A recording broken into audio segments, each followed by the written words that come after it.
Welcome to the Weekly Whiff podcast, episode number 14. Today we'll be tackling a book with three different names, but they're all by this guy called Barry Eisler, who's a fantastic thriller writer. It has been a long weekend. Thriller writer, and the name of the book as it stands is Winner Take All. You can find it on Kindle, and if you have a Kindle Unlimited subscription, they know they are not paying us, but they should be. You can get it for free under a Kindle Unlimited thing, so it's not technically free, but it's a good run. Anyway, before we get into pretty it, worth it anyway. It Like is Kindle. worth, man. Yeah, Kindle's fantastic. Kindle Unlimited is just absolute goldmine. If you are like, It's the only thing I'd call out on it, its fucking estimated reading time is complete fucking bullshit. I know, right? There's like 10 minutes left. I was like, there's fucking 30 pages left of this chapter. I'm not fucking getting through this in 10 minutes. Fuck off. Are you a fast reader or a slow reader? I'm not really a fast reader. Yeah, no, you not go at through all. slow. Yeah, I knock one of those over in a couple of I also hours. like sometimes I zone out while I'm reading and I'll like zone back in. I'll be like, fuck, I didn't take in any of the last page. I have to read it. Like, it depends on how tired I am. But like even then, like I feel like you'd have to fucking just skim through it to get through some of those chapters in the time it says. I was like, that's fucking bullshit. Oh, you underestimate a lot of people who read Kindle Unlimited though. Like, Maybe, me. yeah, I can yeah. rip through one of those books in a couple of hours. Okay, fair. Yeah. But I'm also a freak, and retaining it's not so great. Anyways, how was your couple of weeks, Shaun? Yeah, it's we been had a we couple had a of we weeks. had a break because this historical event happened called The Last of Us 2. Yeah, basically, which will probably be fucking months in the past by this time this comes out, but I'll probably still be just as fucking Hopefully not. mad. Thanks to Tim, the editor, the absolute legend. We'll see. The Yeah, man, no, the myth, legend, who's helping us out. yes, he's a great editor. But yeah, The Last of Us 2 has basically been what I've been doing for the last couple of weeks. I fucking hate that game. Basically, at this point, I was alright. I was pretty just lukewarm about it initially, but now I've come to really fucking dislike the game immensely. There are things I like about it, there are things I hate about it, and that's my wrap of it. But before that, like I also did play The Last of Us 1 again as well, and that game is still fantastic, and I have plans to write something about that in the future as well. I would never write anything about The Last of Us 2 though, so you don't have to worry about me complaining about it. And that whole topic is a fucking landmine, like with shits anyway. People will fucking at each other's throats in that discussion, and it's not even worth it. But It's worth it for the clicks, though, man. We could, if we want. people have already talked about it. Yeah, but if we want people to actually listen to this podcast, we need to start taking on like more current events. I think. Yeah, but I wouldn't want to fucking do a Last of Us 2 podcast because that'll just be me yelling for like an hour towards the end. And People enjoy listening to yell, though, man. I don't know about that. They haven't heard me yelling. When have I yelled in the podcast yet? Alter Carbon. I didn't even yell her. I joke yelled about the fucking actor's lack of dick, but that was about it. I was pretty calm with that, even though I fucking hate that show. Okay, man. No, I don't even hate it. Between you just going the sweep with the party things. Yeah, that was the episode where I had that, wasn't it? Yeah. It seems like so long ago. It does. Yeah. It has been a Or while. Bust Mouth episode 20. By the time the episode comes out, it will be like even longer. Yeah, that's right. Get back to us, Tim. Um, He's gonna bleep that out. that was basically both of our weeks, though, because you've just been playing The Last of Us 2 mostly this week as well. Oh, little bits and pieces. Had a long week. Or a couple of weeks doing stuff. I've been reading through. So this book is not the first book in the series. So there's that. But also on top of that, prior to reading this book, I'm fairly sure that I actually went through the entire. What's a discography for novels? Like the entire series, more or less. I read the entire thing, and then all the side stories and everything else. I'm a big fan. I'm a really big fan of this series. I really enjoy it for a number of reasons. I'd say it's influenced my writing a lot. But after that, yeah, man, it's just been a lot of work. It's been pretty busy lately. And between that and sort of autistic bouts of modded Skyrim, I've been playing a little bit of Terraria lately with some of the lads. Terraria, Yeah, yeah. but a bit of fun. Mostly like when I play with my boys though, it's just a lot of they give me all the stuff. I don't actually do any work. Like I literally just get dropped into the game. There's three of them running around who are two of them are running around absolute experts, and there's just me. I'm like, just give me That's the an act. complete opposite with me. My friends and I are fucking stingy and don't give each other shit at all. Yeah, really, no, these guys are just like, oh, have this. This is great. So I'm just like some wizard thing running around. I literally just go, all I want to do is dig. Like, just give me. I just want to dig and get resources for the collective, please. Yeah. Well, like when I was playing Minecraft with friends, like we all just went off and did our own shit. I made this giant fucking dome that had these tunnels, like and all that was fucking like connected. And it was just a giant palace in front of some other guy's house. I also made like a hidden underground like cult shrine underneath my temple as well. So I just get fucking real weird when I play these games. Honestly, I'm a fucking menace to society. Oh man, that's great. That's fantastic. So yeah, between Terraria, I haven't played the new Season of Siege yet. Books. Oh, I finished reading the second book in the Alter Carbon series too. So I actually went back and read the novels. They're interesting. Aren't they worse? Yes and no. Depends. I think that's a discussion for another time, but it is good. I do enjoy them. They're really like interesting sci-fi, really interesting speculative sci-fi. You're gonna make me fucking read the books as well. I'm not gonna make you read the Thank books, fucking dude. God. No, aside from that, I'm trying to think what else have I been doing. pretty much it. I still haven't written a blog post for like 2 months. So Just there's 2 that. months. It's probably been longer. Probably. Probably been 3 months. I'm Yeah. working on something. Are you? Yeah. That's mad. I don't have a deadline for me though. I just post whatever the fuck I want and people love it up. They're like, yep, this is great. And if they ask for more, I'd be like, fuck off. Mad. All right, so let's get into it. Winner take all. Yeah, I winner know take it is Chokepoint, so I may be using those names interchangeably. Chokepoint and Winner Take All by I Barry would use Eisler. none of those names. I'll just call it the book, The whole book. thing. All right, we'll go with the book. All right, so I want to start with the tone of it, actually. The tone of the story. From what you can remember. You finished it recently, right? Yeah. Yeah, all right. So how do you find the tone of this book? I'm not really sure how to describe it. It's very calm almost, but it feels very fucking edgy at like times as well. Like not edgy, like kind of angsty at points. Like I don't know. Its tone is very weird because I didn't really feel like there was a tone for most of it or something. It was just very kind of just like observing. Like the whole time it just felt more like it was just like this character's observations of the whole thing. And I don't know what I'd call a tone if there was because it's very indescribable to me. That's fair enough. For reference, this is a book about an assassin called Yes. John Rain, who's ethnically Japanese American, who looks very Japanese, and he's an assassin who specializes in making deaths look like natural causes. Yeah. And more or less, he's tasked to kill this guy called Benghazi. Benghazi. Belghazi? Belghazi, who cares? I think no, because Benghazi is an actual real person. It's like Belghazi. Belghazi or something. It's like Yeah, B. I feel yes. I think it's but yeah, I think it's Belghazi. But he's an arms dealer, high up the chain, and pretty much Rain is tasked to go out and kill him, make it look natural. That's the first part of the book. Yep. And then he fails to do so because of a character called Delilah. And after that, it does a weird shift where it actually jumps back a couple of weeks to Rio de Janeiro. Which I have mixed feelings on. Okay, that's fair enough. And then it jumps back into the sort of regular time frame, and we have a bit of a explosive climax at the end, followed by a nice little epilogue, and sort of trails off into another story. So you have no idea what the tone is. I just don't know what I'd say it is. Like, because it's obviously like just some kind of like spy-esque assassin like thriller thing, and I'm very like aware of that, but it doesn't feel like it has some kind of like Overarching. How do you feel? Like, how do you feel when you're reading this? like neutral. Like I'm just very just kind of passive towards the book or something. I don't really hate it. I don't really love it either. I'm just very kind of like, yeah, it's a book. Like I read it and I'm like, it's a book. I enjoyed aspects of it. I disliked aspects of it as well. Though. Right. I wouldn't say I hate it or anything, but there are some bits where I got a bit fucking tiring to read for me, and I kind of did want to like just stop reading. But it might have just been a byproduct of was that this whole week I've been fucking tired of like when it comes to reading and that, and I've had to force myself to read it at points. Yeah, that's fair enough, man. It's been busy. It's been a busy couple of weeks wrestling with government services. Yeah. Yeah, having a good time. So I find the tone of this book to be really introspective. I think that's the word to use. He is very observational, and that's part of his job as an assassin. But I think a big part of his character is that he's introspective. He's quite self-aware. His emotions, his feelings, and everything else. Maybe, yeah. I think there is a lot of that. I also feel like there's a large emphasis on psychology in this book. The psychology of to an extent, yes. violence, the psychology of manipulation, the psychology of killing, the psychology, a lot of those kinds of things all tie in here, and I really enjoy those back and forths. There's also the psychology of the sort of PTSD filled veteran. There's the psychology, and you have all these different things. And I think, in essence, this story, I feel, is the battle between differing psychologies, differing codes, and it really fascinates me for that reason. It makes me feel sad, kind of, I guess, and I think the reason is because his life, insofar as it exists, he's very self-aware of who he is, and he doesn't like who he is for the most part. He keeps talking about wanting to get out and to do this and to do that, but at the same time, he's very good at what he does, and so he can't quite remove himself from the life, you know. Yeah. And I really enjoy the introspective tone of it. It almost like touches on philosophical sometimes as well. Almost, yeah. And also comes across as a bit of a tortured poet, which is where I think you get the angst from. Yes. Yeah, there's that element of sort of tortured poetry about it, but I really enjoy all those aspects. How about you tell me about what you did enjoy about the book? No, actually, let's go with negatives first. Right. What did you not like about the book aside from that flashback sequence? Well, that's a major part of it, but I don't. I get why it's there, and I think to some regards it works. But I really got fucking tired of reading every fucking description of Delilah's body like over and over again, and like that's just like a kind of thing that I kind of dislike in books as well when characters kind of. Man, don't read the Dresden Files. Yeah, like because I kind of get why, but it just got really tiring talking about her body like so much or something, and like the curves or something. It was like there's like I felt like there was so many paragraphs that were like that.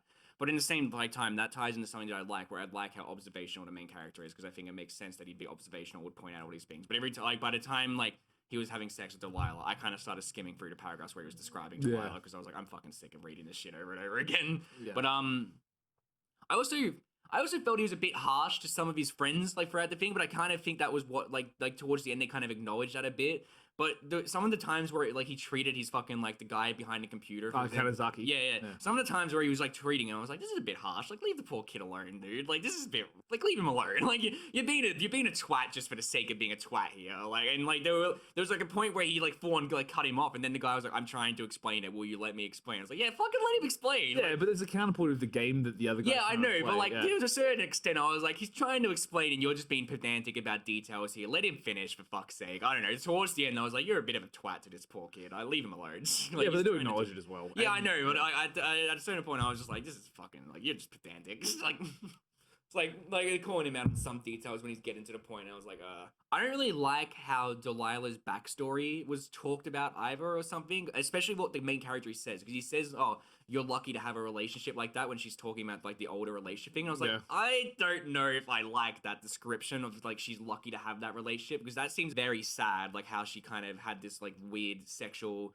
preference or something and seemed to kind of be somewhat manipulated and how she was handled. And then the main character's like, oh, you're lucky to have a relationship like that. And that was when I was like, that's a bit weird. I'm not too sure how I feel about that. That's like something that stuck out to me while I was reading. I was like, I don't know how I feel about that aspect, especially since I could notice there were bits where it kind of looked at the psychology and all that. And yeah, besides that, like I said, the chapter 3 time jump felt a bit awkward to me, and I kind of didn't like that I had to kind of go back a bit, especially since at the end of chapter 2 I was kind of a bit like, oh, this is getting interesting. I'm interested to see where this will go. Then it jumps back a couple years. It's kind of like The Last of Us 2, where it just jumps back randomly, and I'm like, this feels a bit oddly placed. Because I actually like that chapter for the most part, like what happens in that chapter, and I think it's interesting. But the jump is just so awkward and out of place for me that I was kind of like, I'm not really. Like, like, where are we? Yeah, exactly. He just, for a while when I was reading, I read this book numerous times.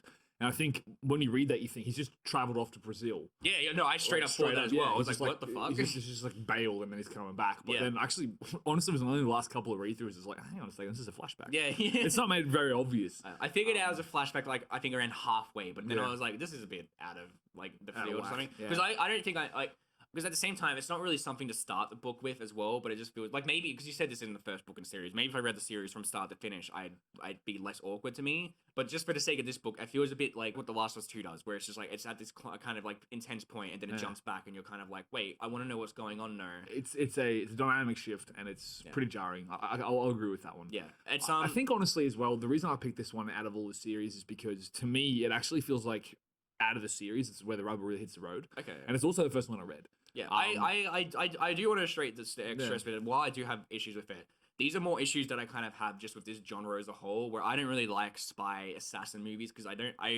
it's a weird dynamic with me where I fucking love watching spies and assassins do their things. I hate watching spies and assassins have fucking sex with every woman ever and like have this just sex appeal all over the place. It's just something that I don't like in these movies. It's kind of just why I'm not too invested in 007 or anything. It's like, while I like the aspect of spies working or something, I don't like the kind of playboy kind of like sex appeal. I wouldn't say that's John Rain at all, because he doesn't really do attachments. But by the same token, I'd say like he gets a bit attached to Delilah to a point where it starts to feel a bit stupid. Honestly, that he was like sleeping with her. I was like, I don't know. If I was in your position, I would be so doubtful. But he references that. He's self-aware enough. He still slept with her, and I was kind of like, I'd be like, nah, I'm not fucking sleeping with you. You might pull a fucking knife on my throat.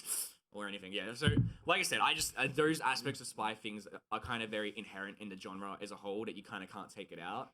But they're things that I'm not really a fan of in this genre or something. So most of my issues with this book do come with like the kind of issues that I have with the genre as a whole. But there are things I like about it a lot, and a lot of it is like the self-reflecting thing that you were talking about. I really. One of the things I enjoyed most was whenever the character kind of reflected on Midori, or his relationship with Midori, like throughout the book, and I was like, that's very interesting. I like that stuff. And the Naomi stuff as well, how he kind of like loses contact with her was interesting. That's why I liked its third chapter a lot. Yeah. And a lot of just the relationship stuff and how he doubts everyone around him is very interesting to me. And I find that interesting, but there is like things as well to kind of take me out of it or something. And I love the observational paragraphs and that, but on the same hand, they can be a grind to get through sometimes. So like towards the end of the book, I was skimming through a lot of the paragraphs because I was like, I get the point. I don't really want to go through every exact detail. A lot of this, I think, and correct me if I'm wrong, it's a lot of that counter surveillance stuff. Yes. It's when he's walking through alleyways and checking all the corners and like constantly always scanning these buildings, and a lot of the details seem super extraneous. Yeah. But like the thing is, I think those are important to the book, and I think it sells his character. I don't think they're bad. It's just that towards the end, it kind of gets bit hard to like read through when you kind of got mountains of these paragraphs. But at the same time, I wouldn't say remove these paragraphs. I'd say that some of them could be removed and some of them are a bit weird. Like I said, the ones where he's kind of constantly talking about Delilah's curves. I was like, some of these can be cut out. Like some of these you don't need. That's fair enough. She's man. sexy. Yeah, no, that's entirely fair. I think I did like him calling out Delilah and being like, "Is this all you've got?" or something. Like, yeah, that was awesome. I really liked that moment actually. Which character do you dislike the most? So, I mean, aside from maybe the protagonist's observations. I don't really hate the protagonist. I don't really think I hate any of the characters, to be fair. I just dislike how the protagonist treats some of the people around him, but that kind of ties in. It's like Kanazaki's the one that annoys me the most because it's kind of like, look, for all for all intents and purposes, he is your boss, dude. Like, come on, like, cut him some slack, and he's trying to do it. Yeah. But like, and a lot of the times as well, when he's calling him out and stuff, I was like, it'd be so like useless for him to be doing some of the stuff you're accusing him of. Honestly, like, it wouldn't really help him in the long run, or like a lot of it. So it's like sometimes it felt like he's just being pedantic for the sake of it. I was kind of like, But yeah, I don't think there was a character I'd say I disliked or anything. I don't really like how Delilah was handled in aspects, and I think I kind of wish her character was a bit more than what she was, but that's about it. Docs is great. I like Docs. Doc's I would have great, been man. really pissed off if he actually did like turn out to be like a traitor or something. Yeah, no, I would have been pretty ticked off about that. Okay, so that's your dislikes. That's what you dislike about it. Yeah, like, so do you want to do a character by character breakdown? Do you want to? Yeah, we'll do what a are you character feeling? by character breakdown. Yeah, right, Matt. So let's start with Kanazaki, maybe. Yeah, sure. Yeah, right, Kanazaki. So I'll just quick bio of Kanazaki. He's a younger. He turns up in the first one of the series.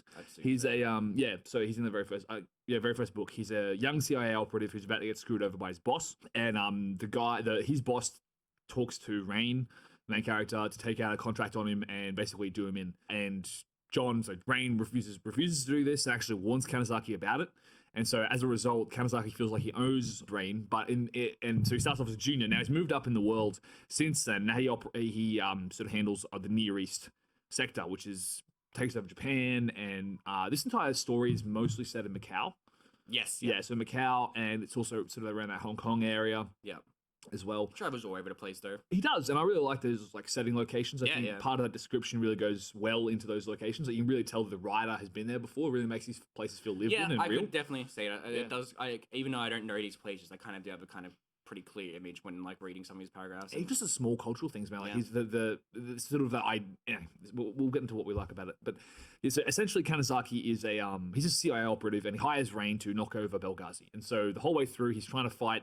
Well, yeah, he's basically wants Benghazi dead, and he works as the client, so Rain's a client rather than his boss necessarily. But yeah, he's a client. Yeah, so that's the difference. And Kanazaki's new to the game. Rain's been in it for a long time. Rain's a professional paranoid. And professional paranoid. That's what they call him, like a professional paranoid. Yeah, and it also has an insane tendency to micromanage. Yes, it does. Because in this sequel books, and I'll tell you this now because I assume you're not really going to read them for fun, and I'm probably not going to make you read any more of these. I think that in the later ones, he starts teaming up with people, so him and Doc start working as like a bit more of a team, independent contractors. It's really cool, man. And then Delilah gets in on it, and then actually have more guys that come in. Yeah. And the whole tendency is like Rain is this very unassuming sort of mid-40s, 50s, tiny Japanese man who's super built. And is just insanely paranoid and micromanages everybody all the time. And everyone calls him out on it. Like, as it gets on, they're just like, everyone just goes, a lot of like this book does kind of read like an origin story for a character, honestly. It does, yeah. And this is, like I said, this is where the rubber really hits the road. Even earlier than this, he is making stupid decisions, like more stupid decisions. And what's interesting about it is he still has oversights, but he gets smarter as the books go on. And I really do like that. But what's interesting about Rain is he's intelligent, and he's not played for an idiot. It doesn't have a lot of those plot conventions. This Kanazaki the talk kind of transitioned into a Rain discussion. Yeah, no, I'm sorry. Yeah, but like, so how do you feel about Kanazaki as a rule? Like, I think I summed it up pretty well. Yeah. I enjoy his character. I feel like Rain treats him a bit poorly at times, but there's like aspects that I like as well. I do like the kind of like the banter that they do have sometimes, where the characters are kind of on equal footing.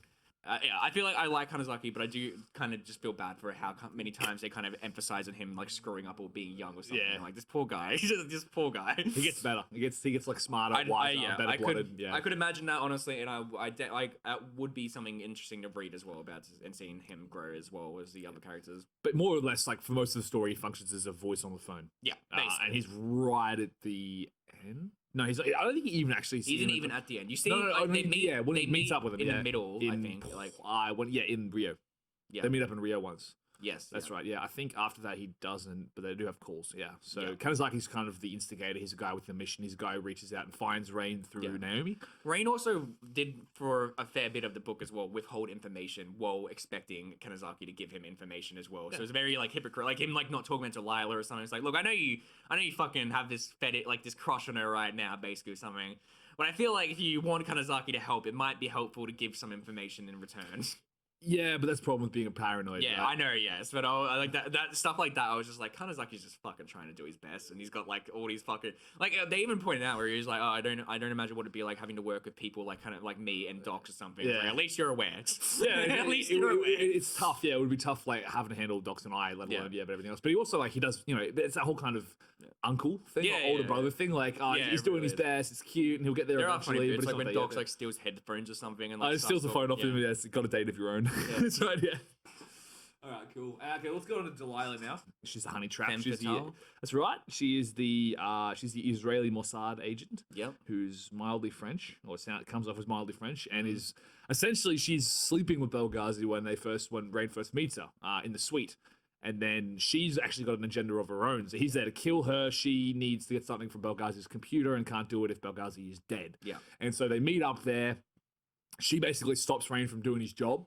And then they like sort of then you have a big chunk flashback with another woman who's Naomi, which is kind of weird. Yeah. And then we jump back into the whole thing, and it's like, so Rain doesn't know if he trusts her or not. Delilah seems to be running his own game. It's a bit of a mystery who she is and what they're doing. And then there's this really sort of tense kind of scene that you were just talking about in that hotel room in Hong Kong. Yeah. And then she sort of starts demonstrating who she is and what she's about. We get some more backstory when they're lying there, a bit of pillow talk, which is like a kind of pretty detail-oriented origin story that doesn't feel too realistic.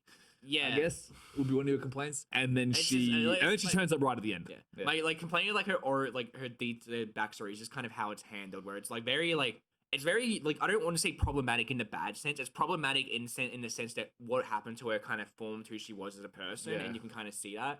And I don't think that's necessarily a good thing, like that it formed her like that. It's made her who she is, but I'd say like a lot of what happened in her origin is what made her what she is, and I think that's interesting to look into from the aspect of Spies things. I just don't like Rain's choice of saying, "Oh, I wish." A lot of people would have wished to have had someone like that in their life, and I was like, a connection like that. Yeah, and I don't like that dialogue in particular, and I feel like it's out of place for Rain especially because I feel like he would be able to identify that cause or something. And he does, but the problem is he's a professional paranoid and he doesn't have connections. Yeah, I know. It's just like he's envious. Yeah, it's such a weird thing, and the way he says it comes off as a bit like kind of creepy and weird in my opinion, and that's like my whole issue with that. That is kind of very fucking weird and odd. But outside of that, like I said, I kind of wish Delilah actually had more of an impact on the story and wasn't just this kind of person giving deadlines or something. Yeah. Even at the end, there's no consequence for Rain going behind her back or anything. Like even if it does help her in the end, I would have liked if Delilah was a bit pissed off that he kind of fucking was doing shit behind her back or something. But then I was like, oh, but I guess things turned out all right. So thanks for being a fuckwit or something like. Yeah, I really like a character, and once again, I have the benefit of knowing more about like future stories. She turns up, and it's obvious that she's got a very serious and deep connection with Rain. She doesn't come to replace Midori. In fact, there's this really, really interesting story later on where Midori and Delilah meet. Yeah, I was gonna say, is Midori like in the future books or something? One of them. Is she like? And it's one of the most. It's considered to be one of the most poorly written out of the lot. Oh. Is she the villain of the book? No, but she does come back, and Rain's judgment starts going to skew. And what's weird about that is when you get so used to Rain being intelligent and tactical and methodical about everything, you throw this old flame of his back into his life because they had a kid together. Who Midori and Rain. Yeah, there's a kid there involved. Don't remember his name, but the kid's name I mean. And is the kid the villain? What? Sorry, is the kid the villain? No, it's a young kid. Yeah, but they're both there, and yeah. So Midori's kind of a whisper, but anyway. So we're back on Delilah. Delilah forms this immediate connection with Rain. Rain really comes to like her because of her sort of tactical sense. He looks at her and goes, yeah, she's young, she's beautiful, obviously. But even younger, I would say she's like almost sort of early 30s. Yeah, I was going to say, I definitely didn't imagine her being younger than 30. Yeah, no, she strikes me as like sort of sophisticated and smooth and sleek, and it's like kind of like mid-30s, maybe like early to mid-30s and like a supermodel looking chick. And basically her whole job is just to like find, so the Israelis use her as a honey trap to find people and then sleep with them and then get all the information out of them, and they send another guy in to shoot them. And in this situation, it gets stuffed up because Rain gets involved. Yeah. And then they have this sort of back and forth. But Rain's observations of her is that like she is a honey trap, and he's aware of that. And when he calls her out on it, sort of strips away that, what's it called, the alter ego. And then they sort of form this connection, and then he doesn't know if he can trust her the whole way through the book, but it's pretty obvious, like, she doesn't actively try to screw him over. In fact, I really like that scene when there's those Arabs, like, he's going through the entire market, just killing them, like, right in the center. There's, like, I don't say Arabs, but, like, there's a, Belghazi essentially. Described as Arabs. Yeah, but it's called Arabs all the time. But the idea basically is that Belghazi is half Algerian, so he has like access to all these guys. And Arabs. So that bit's good. Like, I really like that. The way he kind of messes with some of them as well. Like I like the bit where he like goes up to one. He's like, "Oh, did you hear? You're not meant to be going after me anymore." Yeah, there's been a misunderstanding. The guy's just so confused. Doesn't he like yeet him off a balcony? Yeah. No, that's the other guy. That's the last one. He goes through 6 people in like an afternoon. Yes, it's insane. Yeah, but then it's like elevator boy. So when he gets back and then he sees Delilah waiting there by the lifts. And then, like, this opens up and there's this Arab guy there, and then Rain just jumps him, and then she's, like, backing him up, and she's, like, looking for everything, and then they go into his hotel room, she's checking for bombs. It's like she's got as much tactical experience as he does, but it's not the same kind of skill set. Yeah. She's much better with relationships and people and sort of working men around her little finger. Yeah, I think there is stuff good. There is good stuff with Delilah. I just kind of wish that she had more of like a presence in the overall story. You might be interested in reading, like, the shorts. There's a very short story that was done about her. It's called London Twist. Okay. And it's an interesting one, but basically she gets told to go undercover, and for the first time she's got to try and get close to a woman instead of a man. Okay. And it gets quite fascinating because she's like posing as a photographer, and she's going off. You see like the full extent of her skills, and she fully realizes that she's not. Like, she's not a heavy hitter, but she's like it comes down to that ability to weaponize relationships. Oh, that sounds pretty interesting. Yeah, that's fantastic. I really do like Delilah. Who else is the main character? We're gonna talk about Big Boy Docs. Boy Docs. Yep, I could go on about Docs for hours. I love that man. Docs is charming. Yeah. I like Docs. He was fun. Like like I said earlier, if he actually was kind of like the knock or whatever, or like the actual like kind of fucking one leaking information, I would have been pretty disappointed because I like that he just seemed to be this friendly guy that Rain didn't trust at all, but was actually just friendly. It's kind of fucking funny reading like when Docs came to save Rain at the end, and Rain was just like, "He's gonna shoot me now" or something. It's like, Rain, you're fine. Like you're clearly okay now. Like you can stop panicking or something. And he's just so in disbelief that Docs like ditched the money for him or something. I found that fun, like that bit interesting. I'd like to read. I just love how Docs is so authentic as a character. Like there's no duplicity about him, and what's so funny is the way he plays off Rain. Like Rain comes off as this super cold, serious, paranoid all the time, constantly questioning everything. And Docs is just so unapologetically doing his own thing. He doesn't care. Like, he's just there to have a good time. He's good at blowing people's heads off. He's a jokester. He stuffs around all the time, says some really dumb shit. He reckons he's God's gift to women. He's this massive Texan guy, speaks with a drawl. It's just hilarious. Yeah, I love him. I really do like him as a character. Well, I mean, what do you sort of do you reckon he's a good foil to Rain? It's like the buddy cop sort of thing going on. Yeah. Like what moments? There's some like funny stuff at the end, like with like Kanazaki's like, I always dreaded you two working together or something, and then Doc's like, I want to pay your eyes, like this is why I didn't want this to happen or something. Yeah, I'm like, afraid of a damn union. Yeah, damn union. Yeah, that's right. Yeah. Yeah. No, Doc's is great. Like he is definitely like any part that he like book chapter that he was a part of was instantly like a lot more enjoyable to read whenever he was in it, because he's very fun to read in contrast to Raid's and unending pessimism throughout the whole book, basically. It's pretty funny. Docs has a lot of hidden depths as well. Well, he's got his like origin as a sniper like thing where he like went off at like one of the people like that was in charge of him or something. His training, one of the guys who was training, he messed him up real bad, and then he ended up. It was pretty funny because they put him on. He's a Marine sniper, ex-Marine sniper, former Marine sniper, but ended up getting discharged after the Afghan war because he was out with the Afghans training with the Mujahideen, and they were picking off Russians in the hills, and he's called Docs, so his real name is Carl, interestingly enough. Yes, I feel they don't actually mention in that book. Oh, really? No, that's mentioned like way later. Huh. No, his name's Carl, but no one knows his name's Carl. Like, it never comes up. But everyone just knows him as Docs. It's short for unorthodox, and it's called that because Carl suits him pretty well. Yeah, I know. It's funny. Yeah, it's funny. But his whole thing is that he's unorthodox, so he does weird stuff. Like Rain even mentions he does like a lot of headstands and lifts up like oil drums instead of weights. Was he doing a headstand like during like? Yeah, his first chapter, he's just like hopping up into a headstand, and just watching him from the wall, and even like fighting style when they have that little sparring match in the Gracie Baja dojo. in Brazil.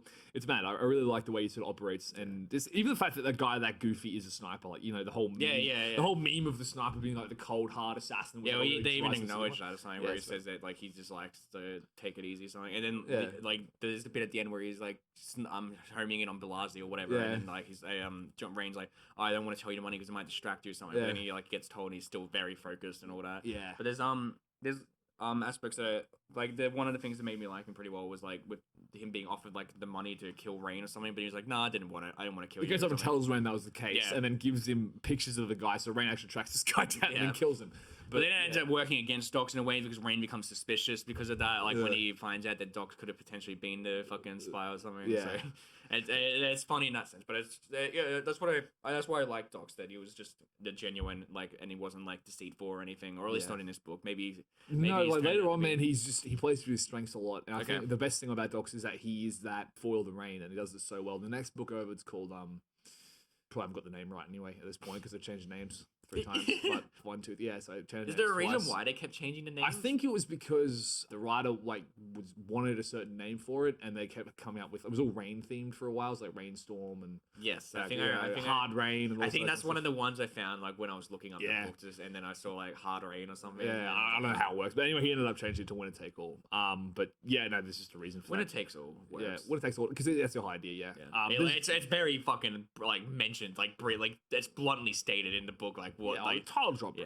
yeah, it's a title drop, Yeah. but like it still works pretty well. It Like, does. And the thing about Docs is as well, like as he goes along, he gets more developed as a character, and you just start to see how well he plays off Rain and how humanizing he is. And I think what's great about this, we'll get into Rain in a moment, but Docs is instrumental in getting Rain to start trusting people again. Yeah, Because this book starts and Rain trusts nobody at all. This does not do it. Again, professional paranoid. Just has absolutely no ability to open up or let anyone into his life. And as you go along, you start to see that Docs is actually having an influence on him. yeah, He's getting him to open up, and even in the next book over, he doesn't quite trust him. But there's obviously a lot of, and they end up going out in the town. There's like a really funny, there's a funny story involved there. Okay. It's awesome. Like just the way they play off each other is great. Then you add Delilah in there, and then just they add a couple more characters, and it gets really fun right towards the end. They have like a Marvel team up. I was gonna say it's in the like sounds like latest one. fucking Avengers almost. It actually is, dude, but it's really well handled with the story. I really enjoy Doc's character. I think it's one of the best things about the entire book series. Just Yeah. flight rate. And another reason why I picked this one is because Docs is introduced in it. yeah. Everyone before this is kind of different, kind of more serious. What's the fucking point of reading the book that doesn't have Docs in it? Honestly, Yeah, that's right. So read the ones after this. exactly. Yeah, this one and the other ones after it. But yeah, that's Docs. Anyone Docs else? is waifu of the week. Waifu of the week is Docs. Okay, Yeah. mad. Carl, or also known as Docs, Marine sniper, very goofy. Yeah. Has a midget fetish and is a Oh, he he's does waifu. mention midgets or something, doesn't he? At some point, I was like, what the fuck? I love it, dude.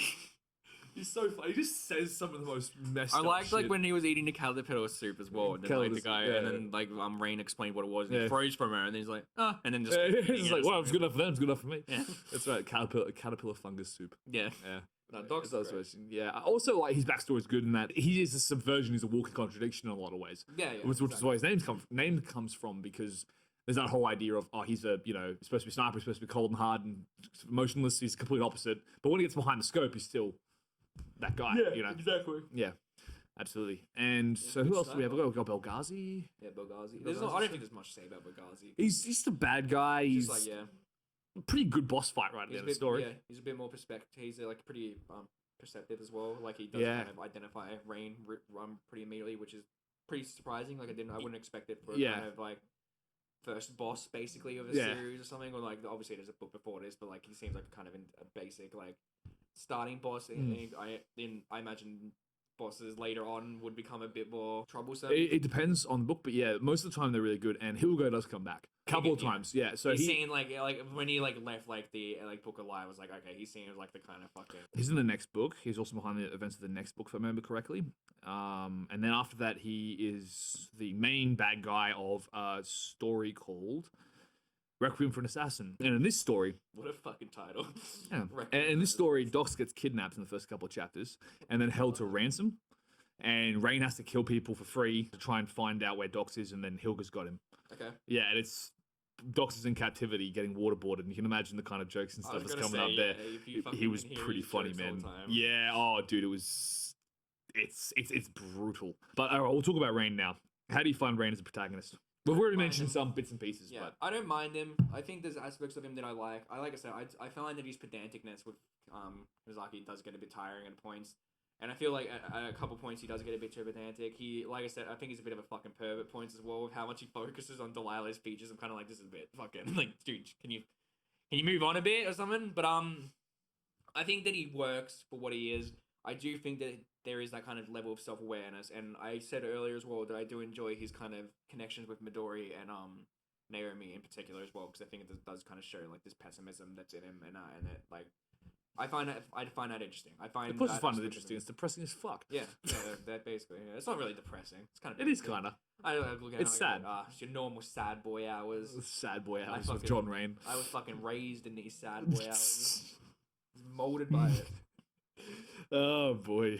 But yeah, no, I find that interesting, and just in particular, like a lot of the dialogue with Midori, like saying how much she hates him, basically, but she seems to be the one that he loves the most out of all of them, like Yeah. at least from what it was, which could be interpreted as just because she's inaccessible, it's like she becomes more desirable. Like, He even mentions that. He says, "You're Yeah. trying to turn her into something that she isn't." Yeah, exactly. Yeah. Which I find fascinating. I like. While I'm mixed on him as a character, I generally do find those like bits about Midori and Naomi to be very fascinating. You might enjoy the earlier books, man, because they're all set in Tokyo. Yeah. And it's all like there's a Fucking very. call me a weeb there. I am actually, yeah. You might enjoy it. It's just Japan. like, it's like Shaun is a weeb. No. No. Nah. It's really good though. I really do enjoy. I like Rain for a number of reasons. I think one of the things I do like about him is that for an assassin, he's very observant. He's very self-aware.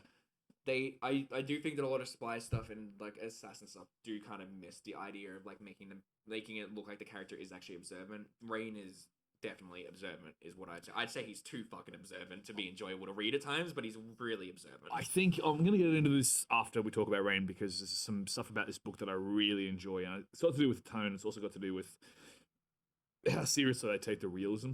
Yeah. To an extent, Barry Eisler has done his research on a lot of this stuff. It does feel researched in a lot of like regards. It feels real, and Yeah. that's one of the things I like about it. But with John Rain, he feels like a real person.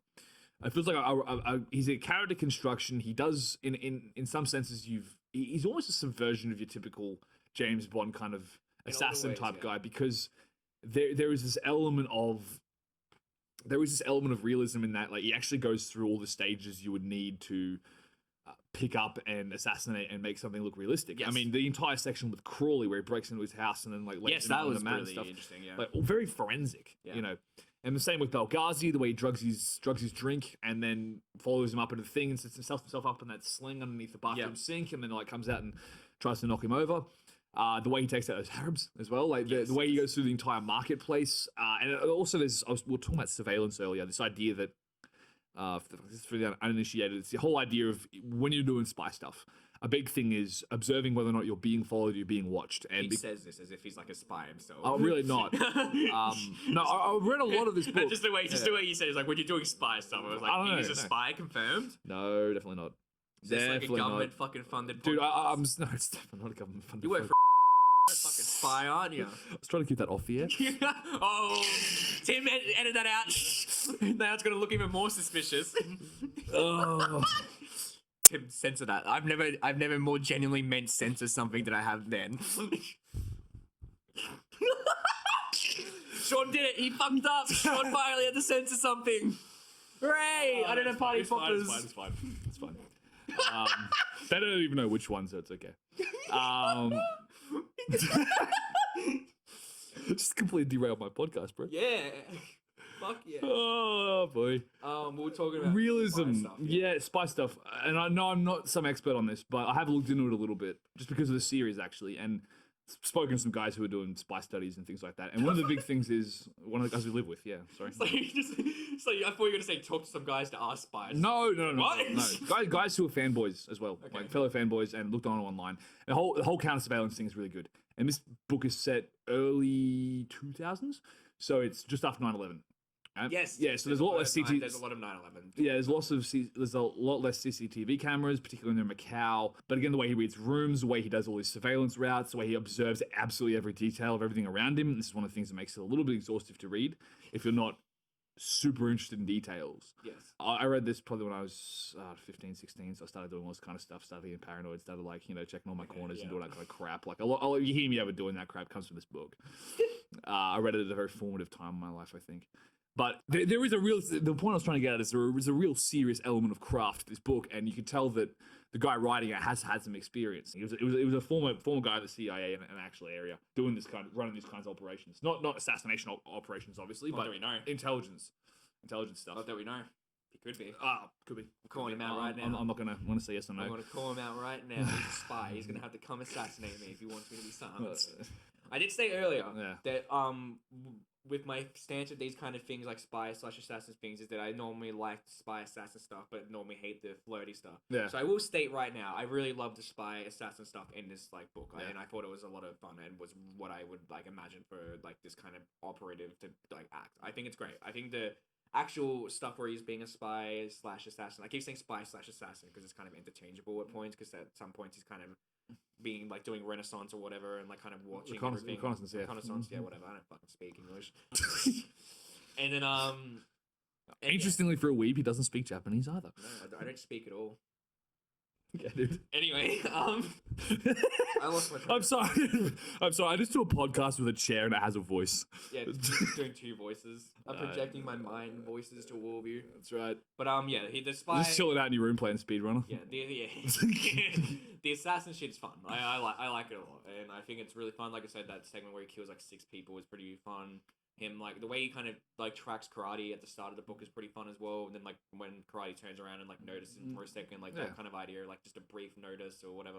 And how he even like kind of talks about it when he's like reflecting on Biloxi or whatever. He says like, oh, he'll like once he found out that I was the assassin, he would be like, he was sitting next to me. I got drugged that night. Yeah. There's a lot of really cool details like that, you know. His whole thing is get inside the head of the person you're trying to track, get inside the head of the opposition. And again, this comes down to this whole thing of he's intelligent. He doesn't juggle the idiot ball too much. There's not a lot of that going on. Yeah, I think so as a result, he comes off as quite intelligent, and part of the whole thing of paranoia is if I am trying to put myself in the head of every single person that I'm hunting down or working with, then I can never be caught unawares. Yeah, and he still is. I think the paranoia is like not misplaced or anything. No. Like, I 100% think that if you're in this field, you're gonna be the most paranoid, fucking pedantic motherfucker ever. It's just at times it gets a bit tiring, and at times I feel want fucking justice for my boy Kanazaki. Yeah, that's right. Justice for Kanazaki. Don't fucking knock over the recording tape. This episode's a fucking shit show. Apparently, I just picked a bad book. It's not as bad as Altered Carbon. This is going to be a meme at this point. I really also like how deadly he is. I think that the whole idea of the emphasis on the combat, the ground fighting and everything else, you know, this guy trained for 25 years doing professional judo. So he's quite good as he's a good combat shooter, he's good with knives. He's good with all this stuff. The way he sets up stuff, the way he scours things, the way he's always early, always, you know, he's never late. Yeah. He's constantly moving around, constantly doing his reconnaissance. Like that's right. Yeah, exactly right. And that's one of the things he sort of gets around with her is that she thinks the same way he does. She tries to put herself in those shoes of the opposition. She understands me. She understands how to play the game. And it is a lot like that. And I really like... But here's the big thing, man. What I really enjoy about this book and what I really enjoy about Rain's character is he's presented as just an absolute hard case initially. And what changes is essentially people come in out of nowhere and start doing selfless shit for him. Yes. You notice that. Yeah. So Delilah first, then Docs, and they're just completely like, he's got this worldview, and it becomes pretty obvious after a couple of chapters what that worldview is. After we see that whole interaction with Naomi, he just sort of cuts it off and goes, it's whatever it is, it doesn't matter anymore. But he just moves on with his life. But then obviously Delilah comes into it, and they're starting to like do stuff. And as the series goes on, you start to see them really dig their hooks in and start actually pulling him out, making him into a person. Yes. Rather than just this sort of relentless And killing machine. I find that interesting, and I think that's one of my like issues with this book as a whole as well, is that I feel like you only get to see the siege of that development at the very end of the book. And that's kind of where I feel a bit like bummed out, because I'm like, I like the idea of him being like told like that everything he thinks is wrong or something, and that these people aren't fucking assholes that want to just like do what's the benefit for them, like, and that there's some people do just want to help him or something in like some situations, and it's not just like a matter of what can they gain. But you only really see that start in this book at the very end, in like the last chapter, when he like starts like everyone's like, you're fuckwit, we don't mind helping you or something like that. So in a lot of ways, maybe I would enjoy future books, something if it does focus more on that. It does. It's also there are other things you won't like, and other than that, I'm pretty sure there's be elements you don't like. I absolutely adore this series. I think, and again, like just as a sort of blanket thing for the books as a whole, if you're going to go into this series and you really like attention to detail, so a lot of my way of writing fight scenes, a lot of my word usage, a lot of the ways that martial arts is applied in real life, all that stuff probably stems from this. So in the same way that skullduggery has a good application too, but like when it comes to, and I'm talking about my favorite subject, which is combat in fiction, but that all that stuff, a lot of my emphasis on that kind of thing comes out, and I really like the way it's played with in this book, and that it's sort of practical and hardcore, and it's about crippling and killing the opponent, and it's brutal when it's pragmatic and it's realistic insofar as it exists. You know, Rain isn't untouchable, he's not unkillable, but because he weights everything in his favor, because he's a professional paranoid, it's easy to see how a guy could become that dangerous and that deadly. Yeah. But also at the same time, when you look through his character and what happens to him, you wouldn't want to be him either. Not at all. Just this guy does not have any chill at all. There's no chill with Rain. He starts to get it, and he has these like fleeting moments, brief moments of happiness, and you feel all the more for the guy when he's sitting out there staring out the window at, you know, thinking about his childhood. You know, the backstory on Rain. He was a Vietnam vet and also that kind of stuff. It's another reason he bonds with Delilah, because of a messed up backstory. It is a sad. It's this melancholy and realistic and brutally honest take on what it would actually be like to be one of these people. Yes. And it's cool. Like, it does have a bit of that wish fulfillment project into this guy who's completely untouchable and he can roll around and kill everyone and do that stuff. If you're an edgelord like me, and in a stunning like shape and turn of events, I am not wearing black today. But You're still wearing darker colors. got a white shirt on. Yeah. You graciously like gloss over the jacket that is still kind of like fucking navy blue. All right. Look at me, I'm fucking wearing a blue shirt. Yeah, nice. And dark pants. Grey pants. Dark grey pants too. Yeah, exactly. Flatten, bro. I'm not like making the claim that I'm not an edgelord. I'll fucking Alright. embrace it. Okay, cool. Well, so long as we're in agreement with that point, I think, yeah, but I really do like I like psychology of it. I really like the conversations that I had. I really like the whole game that he and Delilah, and by extension he and everyone else plays. This whole, what are your motivations? Who are you? I'm observant. I can figure that stuff out. But also, how observant am I? Am I missing something? Yeah. And it seems to be the only thing that Rain really misses in this book is people genuinely doing stuff out of the kindness of their hearts. Yeah. That's the only thing he can't get his head around. Everything else he can rationalize, everything else he can figure out, everything else he can interrupt and weaponize. But human decency is he's like kryptonite. Yeah. Really, that's the one thing he can't figure out at all. Mood, to be honest. Yeah. It's been one of those kind of weeks, huh? being decent. I guess we played a lot of The Last of Us. That's yeah, that's fair. The what? The Last of Us. A sequel came out? Oh, okay, right. Apparently, we don't speak of this.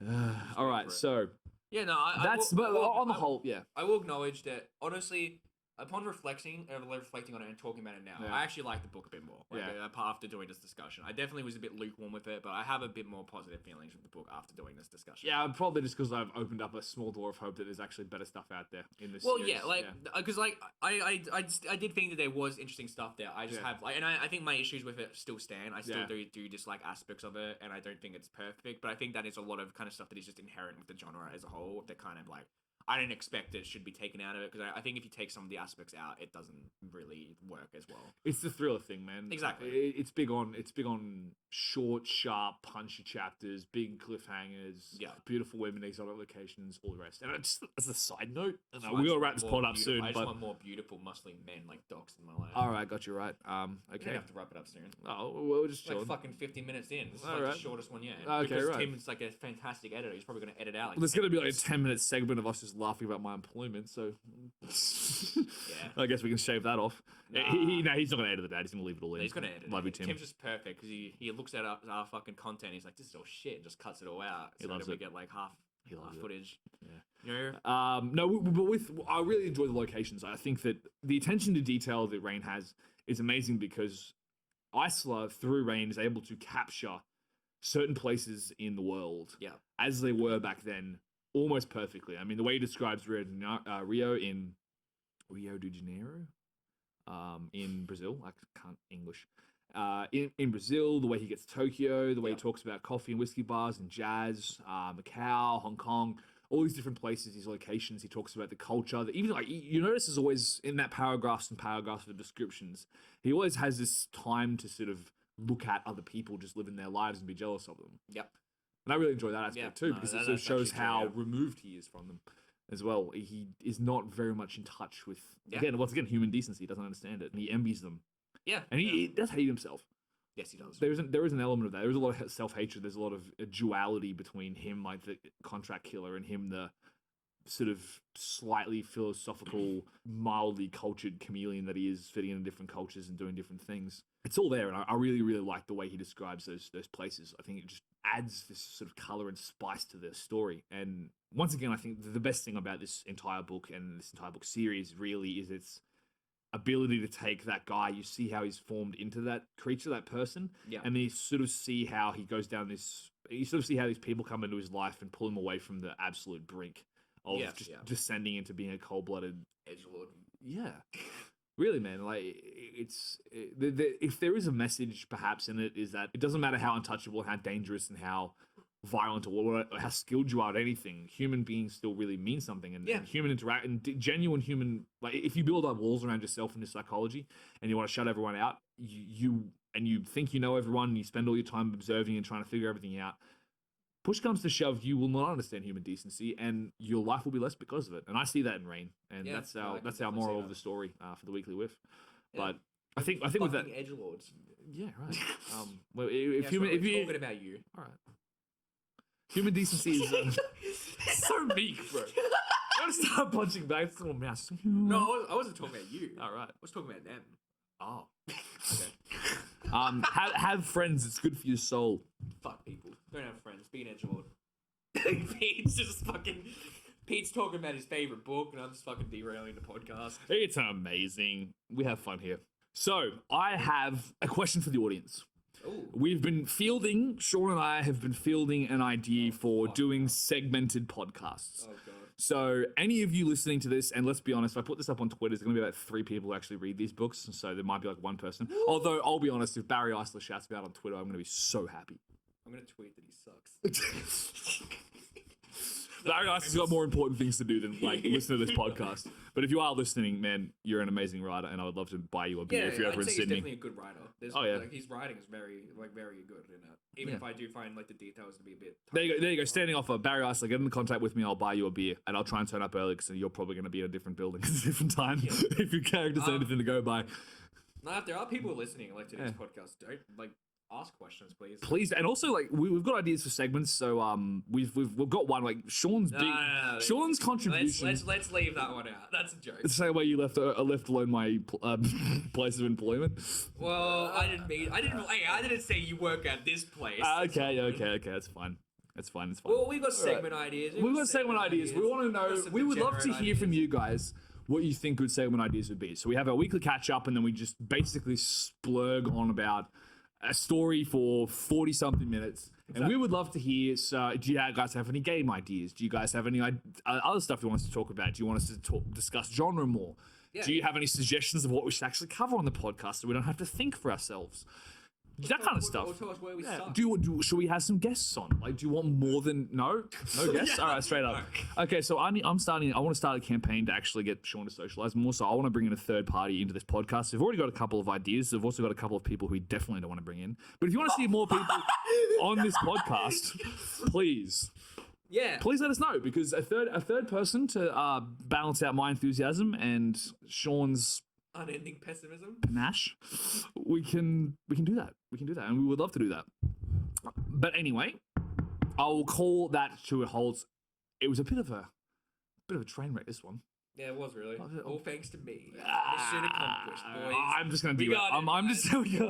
I'm gonna derail next week. So that's fine. No, actually, I can't do that. This is I feel too strongly about the things you show me, Shaun. I take it all too seriously. Yeah, anyway, mate. Fucking loser. That is the end of it. Barry Eisler's Chokepoint, but now known as Winner Take All, is on Kindle Unlimited. Check it out. It's really good. Amazon, please sponsor us. Hopefully, you guys don't listen to this years in the future and it's by a different name. I think he's done with name changes. It'd be funny if, like, I hope so, at least. Yeah. It'd be funny tomorrow he changes the fucking name again, right after recording. Barry, just come to Sydney. Let me buy you a beer, bro. What if he's already in Sydney? What, sorry? What if he's already in Sydney? Well, just hit me up. What nationality is he actually? American. American? Okay. Yeah, very American. Just wanted to make sure. Yeah, no, he's American. What if the CIA, bro? We're American, bro. True. Yeah, dude, I'll commercial pub, Parramatta. I'll buy a pint. Why are you giving out this much detail? What, sorry? Dude, he'll be able to try this. Now people are going to fucking try and go to the fuck. What, sorry? Now people are definitely going to know what what are you talking about? This is a train wreck. Alright, I'm just going to fucking recommend my thing before. Alright, let's do that. What are we doing next week, Shaun? Alright. I was originally going to recommend the book, but I'm so fucking exhausted from reading after this week of like materials and that, like, because I've had to read a lot for my own blog and for this as well, obviously. So I decided, fuck it, I'll recommend the book later or something. And instead, I want to recommend something that is a lot more relaxing and I can talk about easily. So it'll be interesting seeing how this one goes, because this is what I'm recommending is a bit. It'll be interesting to see how we talk about it. But I am going to recommend Stardew Valley for next week to talk about. So you have it on your Steam, right? I do, yes. Yeah. Yep. So I'd say just play a fair bit amount of it or something, and then we'll talk about it when we're at the end. I just want something to relax and kind of talk about. And there's a lot I can say about Stardew Valley. I would say it's one of my favorite games of the last decade, and we'll see how that goes. Yeah, we've got a high bar for this one. Yeah. Yeah, guys, please feel free to follow Shaun on his blog, 28 posts later. Also follow him on Twitter. He's got potential banter that he doesn't use. And also his articles are legitimately good. He does his research and he publishes them infrequently, but does publish, so it's really good. Also, we're trying to get this stuff across to Podbean so we can release it out. We haven't done that yet, but we will get around to it. And by the time this episode's out, hopefully it'll be out by then. Sure, yeah. And yeah, feel free to subscribe, share it, do whatever. Just comment hate. If you like it, just if you like this episode, something's wrong with you. Okay. If you like it, I'm not even gonna try to outro this. All right, we're done. This episode's a fucking holy shit! What a fucking shit show. This is what happens when you leave it for 2 weeks, man. I'm rusty. All right. This episode's the fucking worst one yet. Which makes it the best one. Hope you all enjoyed. Please subscribe. See you guys next week.